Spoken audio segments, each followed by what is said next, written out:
मदन महल पहाड़ियों पर स्थित मां शारदा के मंदिर में सावन सोमवार के दिन भक्तों की भीड़ लगी रही। मां शारदा को ध्वज अर्पित करने दिन भर तांता लगा रहा। दूर दूर से विशाल धर्म ध्वज लेकर शारदा मंदिर पहुंचने वाले श्रद्धालुओं ने बताया कि उन्हें साल भर सावन के महीने का इंतजार रहता है। ऐसी मान्यता है कि मैहर की शारदा भवानी सावन के महीने में इसी मंदिर में निवास करती हैं और श्रद्धा भाव से जो उन्हें धर्म ध्वजा अर्पित करते हैं उनकी मनोकामना पूर्ण करती है। गोंडवाना कालीन यह मंदिर संस्कारधानी के प्रमुख धार्मिक स्थलों में शामिल है। ऐसा बताया जाता है कि इस मंदिर में पहली ध्वजा रानी दुर्गावती ने अर्पित की थी और तभी से हर बरस सावन के महीने में सोमवार के दिन यहाँ मेला लगता है।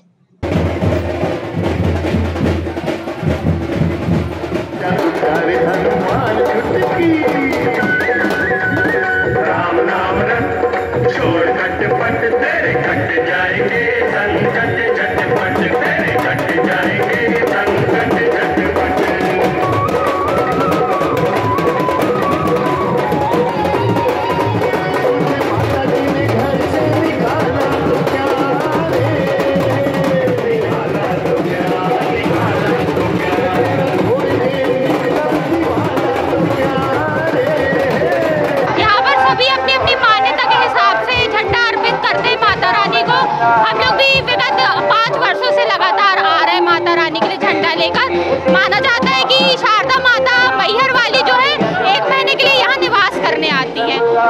उसमें सभी लोग झंडा माता को अर्पित करते हैं। अपनी अपनी जो मैहर तक झंडा लेके नहीं जा पाते वो यहाँ लेकर आते हैं। झंडा हमारा बीटी रोड बीटी तरह से गोकुल धाम सोसाइटी है, विश्वकर्मा बिल्डिंग के बाजू से अंदर, वहाँ से झंडा आया था।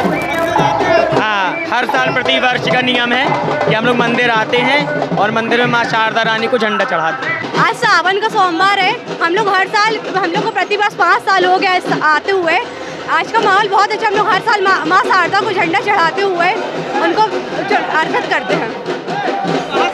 हम लोग रानीताल बड़ी ईदगाह के पास से हम लोग यहाँ से लेके हुए अपने माँ शारदा के पास लेके आए हैं झंडा। सावन का 14 सोमवार है। हर साल की वर्ष इस साल भी हम लोग माता के मंदिर में झंडा अर्पित करने आए हैं। हर सावन सोमवार के दिन माता रानी के यहाँ मेला भरा जाता है। यहाँ हर श्रद्धालु अपनी अपनी श्रद्धा अनुसार झंडे छोटे बड़े हर सोमवार को यहाँ लाए जाते हैं, माता रानी के चरणों में चढ़ाए जाते हैं। और इस मंदिर की मान्यता है कि यहाँ सभी की मनोकामनाएं माता रानी जरूर पूरी करती हैं। जय माता दी।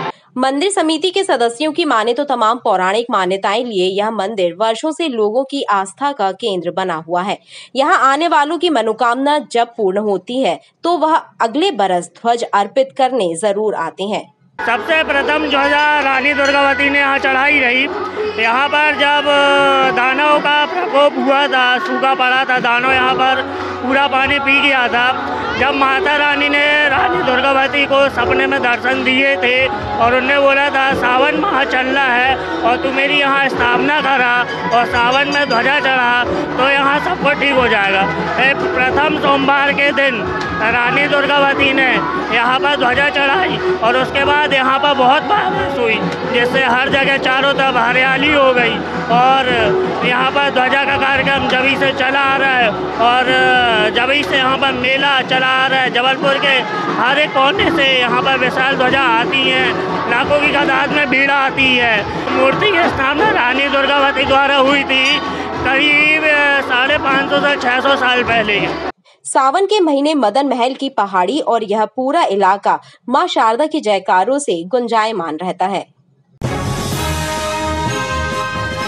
सावन के महीने में आयोजित होने वाली कांवड़ यात्राओं का सिलसिला जारी है। इसी कड़ी में गौरीघाट से काजघर शिव शक्ति मंदिर तक कांवड़ यात्रा निकाली गई, जिसमें बड़ी संख्या में महिलाएं भी शामिल रहीं। नर्मदा जल लाकर भगवान भोलेनाथ का जलाभिषेक किया गया। पूरा रास्ता बम बम भोलेनाथ के जयकारों से गुंजायमान रहा।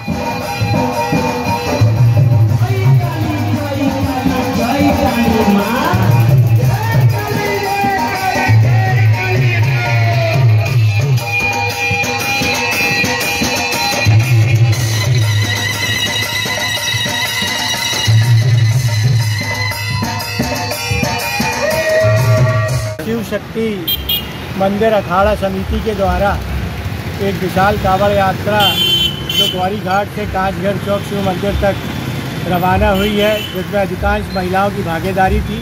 बहुत संख्या में महिलाओं ने भाग लिया है और यह यात्रा गौरीघाट से होते हुए कांचघर शिव मंदिर पे आके भगवान शंकर का जलाभिषेक करेगी और उसके बाद शाम को यहाँ पे विशाल भंडारा है। धर्म पुराणों के मुताबिक मान्यता है कि जब समुद्र मंथन के दौरान विष निकला तो कोई उसे ग्रहण करने के लिए तैयार नहीं था, लेकिन संसार की रक्षा करने के लिए भगवान आशुतोष ने उस हलाहल को पिया। इससे उनके कंठ में भारी पीड़ा हुई। उस पीड़ा और ताप को कम करने के लिए शिव भक्तों ने भगवान का जलाभिषेक किया। तभी से सावन के महीने में भगवान भोलेनाथ के जलाभिषेक की परंपरा है। ऐसा माना जाता है कि ऐसा करने से पुण्य लाभ की प्राप्ति होती है।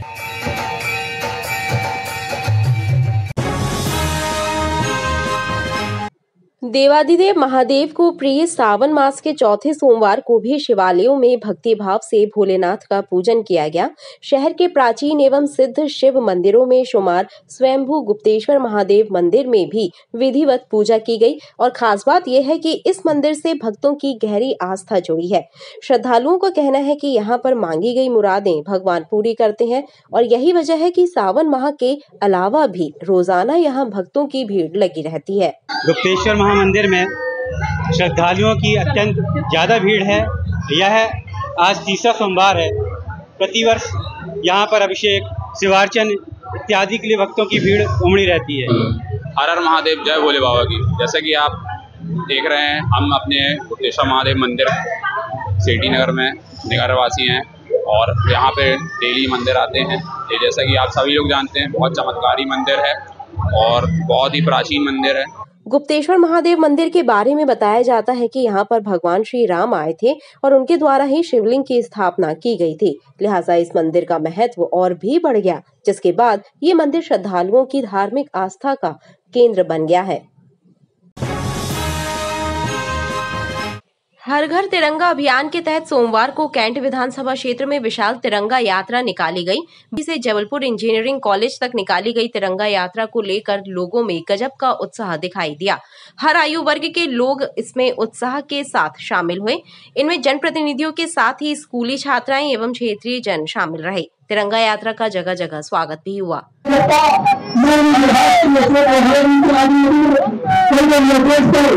हम लोग रैली निकाल रहे हैं, बहुत बड़ी रैली के मतलब ये है कि स्वतंत्रता दिवस कैसे मनाया जाता है, किस महोत्सव से मनाया जाता है, कितना इनको आजादी मिलती है, मतलब कितना वो रहता है।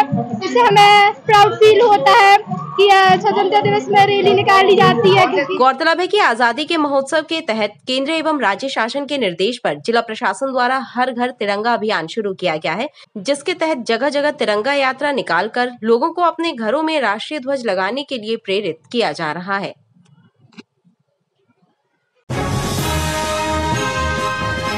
विश्व आदिवासी दिवस पर आसाम में आयोजित हुए कार्यक्रम में शामिल होकर वापस लौटे आदिवासी समुदाय के लोगों ने मालगुदाम स्थित अमर शहीद राजा शंकर शाह और कुंवर रघुनाथ शाह की बलिदान स्थली पहुंचकर उनकी प्रतिमा पर माल्यार्पण किया और आदिवासी नृत्यों की प्रस्तुति दी गई। आदिवासियों को धर्म कोड जारी करने की भी मांग की जा रही है। इस मामले को लेकर उनके द्वारा केंद्र सरकार के नाम पत्र भी जिला प्रशासन को सौंपा गया है। उनका कहना है कि धर्म कोड लागू होने से वो आवेदनों में बने धर्म के कॉलम में अपने आदिवासी होने का उल्लेख कर सकेंगे।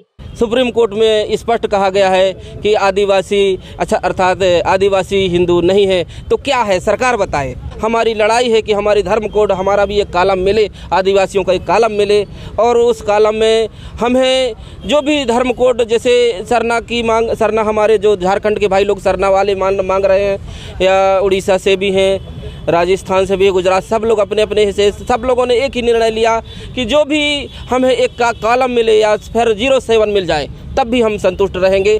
आज हम राजा शंकर शाह, रघुनाथ शाह जो हमारे पूर्वज रहे हैं, इनके आशीर्वाद से लड़ाई आगे तक जारी रहेगी। हमारी लड़ाई वैचारिक है और सैद्धांतिक है।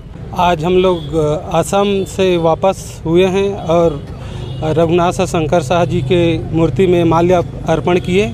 उसके बाद हमारे अगले कदम है अपने गृह जिले की ओर प्रस्थान करना और हम प्रधानमंत्री जी से मांग करते हैं कि हमें धर्म कोड मिले। ये पूरे देश के आदिवासी चाहता है। हम लोग लगभग 20 से 25 करोड़ जनसंख्या बढ़ चुके हैं और अदर समुदायों में है ना 1 लाख 2 लाख या 10 लाख 50 लाख लोगों को धर्म कालम मिल सकता है, तो हमें 20 से 25 करोड़ आदिवासियों को धर्म कालम क्यों नहीं दिया जा रहा। वहीं व्हीकल फैक्ट्री सीनियर क्लब में भी आदिवासी दिवस मनाया गया। आयोजकों ने बताया कि विश्व आदिवासी दिवस पर सांस्कृतिक कार्यक्रम संपन्न हुए और आदिवासी समाज की प्रतिभाओं को पुरस्कृत किया गया। विश्व आदिवासी दिवस का कार्यक्रम हमारे व्हीकल फैक्ट्री के तत्वाधान में आज सीनियर क्लब में मनाया जा रहा है। आज हमारा सांस्कृतिक कार्यक्रम हो रहा है कि हमारे पूर्वजों के द्वारा क्या क्या होता था कल्चर, वो कार्यक्रम आज हमारे यहाँ संपन्न हो रहा है। इस मौके पर व्हीकल फैक्ट्री के महाप्रबंधक, उप महाप्रबंधक, अपर कलेक्टर सहित अधिकारी कर्मचारी मौजूद रहे। जबलपुर में निर्माणाधीन रिंग रोड के कार्य की समीक्षा को लेकर लोक निर्माण मंत्री राकेश सिंह ने NHAI के अधिकारियों और कॉन्ट्रैक्टर की बैठक ली। इस दौरान उन्होंने अधिकारियों और कॉन्ट्रैक्टर्स को जमकर फटकार लगाई। सिविल लाइन में आयोजित हुई बैठक में लोक निर्माण मंत्री ने रिंग रोड के कार्यों की प्रगति से संबंधित जानकारी हासिल की। PWD मंत्री ने बताया कि रिंग रोड की गुणवत्ता से कोई समझौता नहीं किया जाएगा। इसके लिए अधिकारियों और ठेकेदारों को निर्देश दिए गए हैं एवं रोड के कार्यों की मॉनिटरिंग के लिए हर माह समीक्षा बैठक ली जाएगी। उन्होंने बताया कि फिलहाल सर्विस रोड की हालत को लेकर शिकायतें आई हैं। हालांकि बारिश के कारण सड़कों की हालत खराब हो गई है, जिसका सुधार कार्य कराया जाएगा। जो स्पेसिफिकेशंस हैं सड़क का निर्माण उसी के अनुसार ही होगा। NHAI के अधिकारी लगातार इसकी मॉनिटरिंग कर रहे हैं। अभी जो इश्यूज हैं वो ज़्यादातर सर्विस रोड को लेकर आए हैं। सर्विस रोड की डिज़ाइन आमतौर पर हैवी ट्रैफिक के लिए नहीं होती है और उसके कारण से जो हैवी रेन हुआ है इससे उन पर कुछ फ़र्क आया है। उसके बारे में वो फिर से विचार कर रहे हैं कि जो सर्विस रोड है उनको ज़्यादा बेहतर स्पेसिफिकेशन के साथ में बनाया जाए। उसके लिए जल्दी ही वो परमिशन लेकर उसके अनुसार उसको करेंगे। और उसके साथ साथ जो मेन हमारी रिंग रोड बन रही हैं, ख़ासतौर से अभी पैकेज 1 जिसका काम चल रहा है, उसके बारे में भी उन्होंने कहा है कि बारिश के कारण कहीं कहीं कुछ कठिनाइयाँ हैं, लेकिन किसी भी तरह का कोई भी समझौता निर्माण कार्यों के साथ नहीं होगा। जिस गुणवत्ता की रिंग रोड बनना चाहिए उसी गुणवत्ता की वो रिंग रोड बनेगी और जो समय सीमा अब तय है उस समय सीमा में बनेगी। कुछ कुछ कठिनाइयाँ उसमें हैं, लेकिन उन कठिनाइयों को दूर करते हुए भी निर्धारित समय के भीतर वो रोड बने, ये जिम्मेदारी उन्होंने ली है। रिंग रोड के पहले चरण को पूरा करने की अवधि 5 मार्च 2025 निर्धारित की गई है। PWD मंत्री के अनुसार रिंग रोड बनने के बाद जबलपुर की तस्वीर बदल जाएगी और इसमें 2 लॉजिस्टिक पार्क भी बनाए जाएंगे। बैठक में इस पर चर्चा की गई है।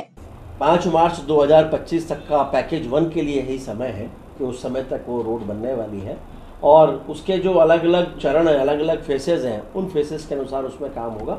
मैंने भी उनसे कहा है, उनके कॉन्ट्रैक्टर से भी कहा है कि आपको भी कहीं पर किसी तरह की कोई कठिनाई काम को लेकर आती है, आपको कहीं राज्य शासन से किसी तरह की कठिनाई आती है, कोऑर्डिनेशन में कोई दिक्कत आती है, तो आप उसकी जानकारी दें। वो कोई कठिनाई आपको नहीं आने दी जाएगी। आपको केवल इतना करना है कि अच्छी गुणवत्ता की सड़क और रिंग रोड यहाँ पर बनाना। जबलपुर के लिए बहुत महत्वाकांक्षी प्रोजेक्ट है और उसमें साथ में 2 लॉजिस्टिक पार्क भी हैं। आज उन पर भी चर्चा हुई है।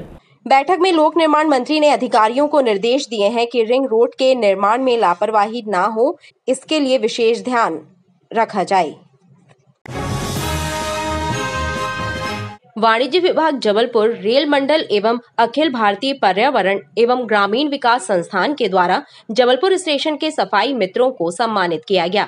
इस कार्यक्रम में जबलपुर स्टेशन एवं स्टेशन के प्लेटफॉर्म की साफ सफाई व्यवस्था को बनाए रखने एवं स्टेशन पर होने वाली सफाई व्यवस्था के प्रति जागरूकता फैलाने, सफाई व्यवस्था को बनाए रखने में विशेष भूमिका एवं सहयोग प्रदान करने वाले जबलपुर स्टेशन के 112 सफाई मित्रों को श्रीफल प्रदान कर उनके इस सराहनीय कार्य की प्रशंसा की गई। स्टेशन पर 109 सफाई मित्रों का सम्मान किया गया, साथ में 3 इनके स्टाफ भी थे और स्टेशन पर बहुत अच्छी साफ सफाई में सभी सफाई मित्रों का जो सहयोग था उसके उपलक्ष्य में इन्होंने सम्मान किया है। जबलपुर स्टेशन की सफाई व्यवस्था पिछले कुछ समय पहले से बहुत अच्छी हुई है, जिसकी प्रशंसा GM DRM द्वारा की गई है और इतना सम्मान पाकर सभी मित्र खुश भी हैं, प्रसन्न भी हैं और उनका उत्साह भी बढ़ा हुआ है।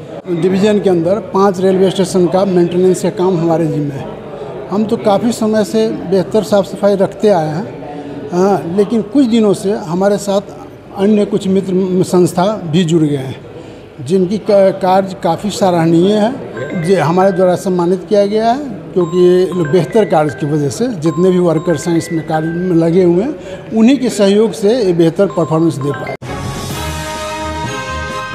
देखिए, स्वतंत्रता दिवस को लेकर रेलवे में हाई अलर्ट जारी है। ऐसे में जो भी सुरक्षा एजेंसी हैं, चाहे जीआरपी हो या आरपीएफ, दोनों अलर्ट मोड पे हैं। स्टेशन पे लगातार सघन चेकिंग अभियान चलाया जा रहा है। डॉग स्क्वाड की मदद से जो है यात्री गाड़ियों की और प्लेटफॉर्म में यात्रियों के सामानों की सघन जाँच की जा रही है। इधर जो है स्टेशन प्लेटफॉर्म के जो एंट्री और एग्जिट पॉइंट हैं, यहाँ पे आरपीएफ द्वारा जो है निगरानी की जा रही है और जो भी लोग यहाँ आ रहे हैं उनके बैग्स की स्कैनर मशीन से जांच लगातार जारी है। रेलवे स्टेशन पर सुरक्षा के इंतजाम सुनिश्चित किए गए हैं। जीआरपी और आरपीएफ की संयुक्त टीमें स्टेशन प्लेटफॉर्म और स्टेशन से गुजरने वाली सभी यात्री गाड़ियों की सघन चेकिंग का अभियान चला रही है। जीआरपी का बल स्टेशन प्लेटफॉर्म और गाड़ियों की जांच कर यात्रियों का सामान चेक कर रहा है और संदिग्ध नजर आने वाले लोगों से पूछताछ की जा रही है। जीआरपी जबलपुर के थाना प्रभारी बलराम यादव पुलिस बल के साथ स्टेशन परिसर और यात्री गाड़ियों की चेकिंग कर रहे हैं। थाना प्रभारी जीआरपी बलराम यादव का कहना है कि स्वतंत्रता दिवस को ध्यान में रखकर स्टेशन परिसर में यात्री ट्रेनों पर रेल पुलिस की निगाह है। डॉग स्क्वाड के साथ स्टेशन पर चेकिंग का कार्य किया जा रहा है ताकि किसी भी संदिग्ध वस्तु का ट्रेन से परिवहन न हो, यात्री सुरक्षित अपना सफर पूरा कर सकें। रेलवे स्टेशन प्लेटफार्मों पर सघन चेकिंग की जा रही है। सघन चेकिंग के दौरान हम लोग मेटल डिटेक्टर, डॉग स्क्वाड का उपयोग करते हैं, सामानों की चेकिंग करते हैं और कुछ ऐसे बदमाश जो आपराधिक गतिविधियों में संलिप्त रहते हैं, इन पर नज़र रखी जाती है कि वो किसी प्रकार का आतंकी सामान का उपयोग न करें और किसी प्रकार की गड़बड़ी स्टेशन पर न फैला पाए। इस संबंध में काफ़ी सघन चेकिंग चालू है। इधर आरपीएफ का अमला भी मुख्य रेलवे स्टेशन के प्लेटफॉर्म नंबर 1 और प्लेटफॉर्म नंबर 6 के मुख्य प्रवेश द्वारों पर स्कैनर मशीन के माध्यम से स्टेशन आने वाले यात्रियों और अन्य लोगों के ट्रॉली बैग्स और अन्य सामान को स्कैन कर रहा है। सुरक्षा के लिहाज से स्टेशन के चप्पे चप्पे पर निगाह रखी जा रही है। सुरक्षा एजेंसी इस बात का पूरा ख्याल रखे हुए कि किसी भी प्रकार से कोई भी आतंकवादी गतिविधि जो है जबलपुर में घटित ना हो और एजेंसियां जो है लगातार लोगों के सामानों की जांच कर रही हैं। कैमरामैन राजन के साथ Kapil Khaneja, BTV news, Jabalpur. Medical college dean कार्यालय के सामने उस वक्त हंगामा मच गया जब एनएसयूआई के कुछ कार्यकर्ताओं ने नर्सिंग छात्रावास की वार्डन को हटाने की मांग करते हुए सुरक्षा गार्डों और पुलिस कर्मियों से धक्का मुक्की कर दी।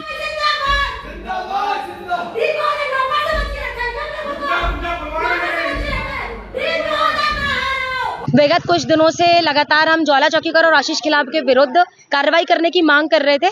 आज एक बार फिर हम आए, डीन साहब ने उन्हें नोटिस दिया था कि हॉस्टल खाली करो और नई वार्डन को शिफ्ट करें, लेकिन नई वार्डन को शिफ्ट नहीं किया गया बल्कि ज्वाला चौकीकर द्वारा लगातार उसको धमकाया जा रहा है।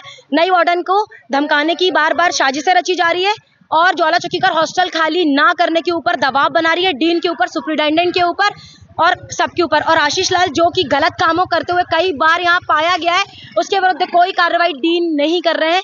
इसी के विरुद्ध में आज एक बार फिर हम डीन महोदय से सिर्फ बात करने मिले थे, लेकिन यहाँ पर बात होकर क्लियर होकर सारी चीजें से पता चली है।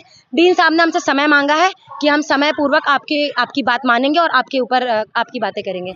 इस मामले को लेकर नर्सिंग एसोसिएशन के सदस्यों ने एनएसयूआई नेता पर एफआईआर कराने की मांग करते हुए डीन कार्यालय के सामने प्रदर्शन किया।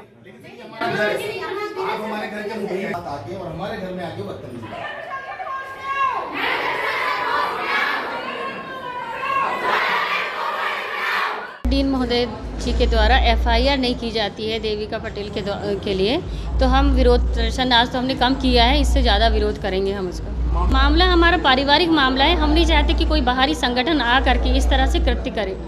अब बस ये चाह रहे हैं कि उसका एफआईआर हो और एक्शन हो। आश्वासन दिया है, रुकने के लिए बोला, हम वेट करेंगे, उनका इंतजार करेंगे। डीन डॉक्टर नवनीत सक्सेना की समझाइश के बाद विवाद शांत हुआ।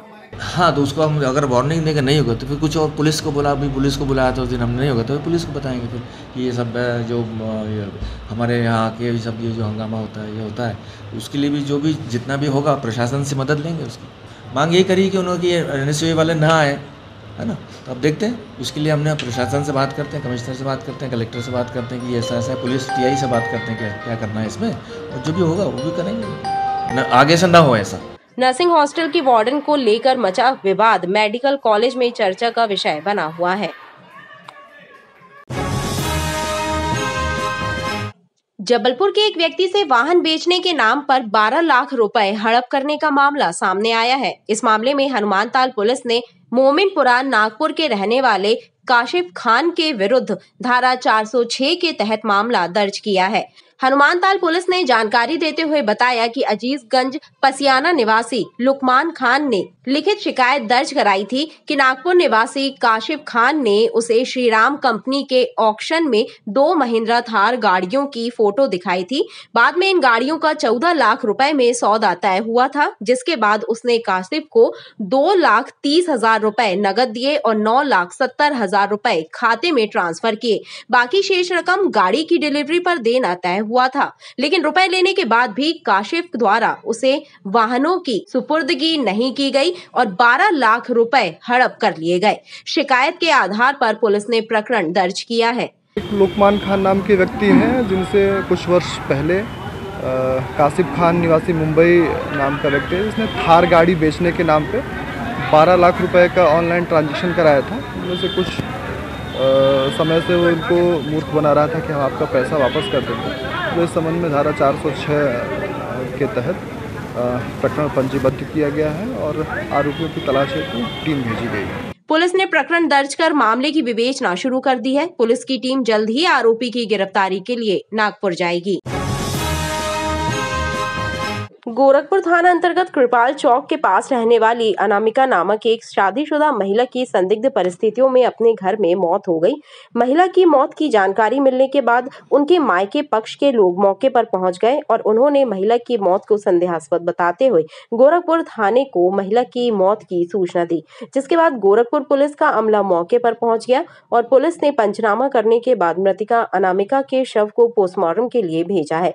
मृतिका अनामिका के भाई विप्लव पॉल ने जानकारी देते हुए आरोप लगाया कि रविवार को उनकी बहन और बहनोई का विवाद हुआ था। रात्रि करीब 10 बजे उन्होंने फोन पर अपनी बहन से बात की थी। सोमवार की सुबह उनके जीजा तापोस देव ने उन्हें फोन पर उनकी बहन अनामिका की मौत होने की जानकारी दी, जिसके बाद वह और उनका परिवार मौके पर पहुंच गया था। विप्लव ने पुलिस से अपनी बहन की मौत की निष्पक्ष जांच करने की मांग की है। जीजा जी और दीदी के बीच में विवाद हुआ था कल। उसके बाद विवाद होने के कारण सुबह उनका फोन आता है मेरे पास और वो बोलते हैं कि दीदी नहीं रही है। वो अब रिपोर्ट के बाद ही पता चलेगा, पोस्टमार्टम में रिपोर्ट के बाद क्या है कहानी। कितने साल पहले शादी हुई? ये 14-15 साल हो गए हैं। एक 5 साल की बच्ची है इनकी। विप्लव पिता गोपाल पाल के द्वारा एक सूचना थाने में दी गई थी कि उसकी बहन किसी अज्ञात कारणों से फौत हो गई है, जिसकी जांच में मैं आज आया हुआ था। जो मृतिका अनामिका पति तोपस देव निवासी कृपाल चौक मुझे मृत हालत में मिली है, जिसकी जांच जारी है।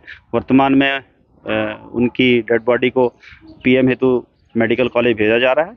जैसी भी स्थिति बनती है उसके बाद कार्रवाई की जाएगी। क्या देखा जा रहा है? प्रथम दृष्टया मर्ग है, इस बारे में नहीं बता पाएंगे। इस बारे में मेडिकल ही बता पाएगी और उसके बाद की कार्रवाई होगी। बताया जाता है कि अनामिका का विवाह करीब 10 वर्ष पहले हुआ था। उनके पति एक निजी स्कूल में शिक्षक है और मृतिका की 5 साल की बेटी भी है। पुलिस ने महिला का शव पोस्टमार्टम के लिए भेज दिया है और मामले में मर्ग कायम किया है। पुलिस अधिकारियों का कहना है कि पुलिस को मृतिका की पोस्टमार्टम रिपोर्ट का इंतजार है। पोस्टमार्टम रिपोर्ट से उनकी मौत का स्पष्ट कारण सामने आ सकेगा।